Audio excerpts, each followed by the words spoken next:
सततचा दुष्काळ, नापिकी, कर्जबाजारीपणा आणि सरकारच्या शेतकरी विरोधी धोरणांना कंटाळून गेल्या 39 वर्षात महाराष्ट्रात सुमारे 92,000 शेतकऱ्यांनी स्वतःचे जीवन संपवले. 19 मार्च 1986 रोजी राज्यात पहिली शेतकरी आत्महत्या झाल्याची अधिकृत नोंद सरकार दरबारी झाली. यवतमाळ जिल्ह्यातील साहेबराव करपे या महागाव तालुक्यातल्या चिलगव्हाण येथील 40 एकर शेतीच्या मालकाने आपल्या कुटुंबासह आपले जीवन संपवले.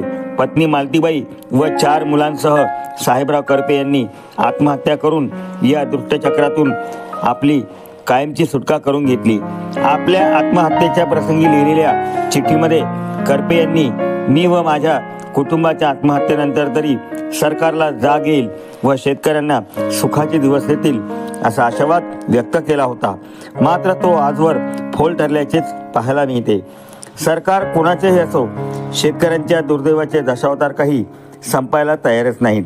शेतकरी चळवळीतील कार्यकर्ते दरवर्षी 19 मार्च हा दिवस शेतकरी सहवेदना दिवस म्हणून पाळत असतात. त्या प्रित्यर्थ राज्यभरात ठिकठिकाणी 1 दिवसाचे सामूहिक उपवास केला जातो. चिखली शहरात देखील छत्रपती शिवाजी महाराज चौकात हा शेतकरी सहवेदना दिवस सामूहिक उपवास करून पाळण्यात आला. त्यानिमित्त शेतकरी चळवळीतील कार्यकर्ते, पदाधिकारी, विविध राजकीय पक्षांचे नेते, पदाधिकारी, आजी माजी लोकप्रतिनिधी, शेतकरी बांधव आणि नागरिक उपस्थित होते.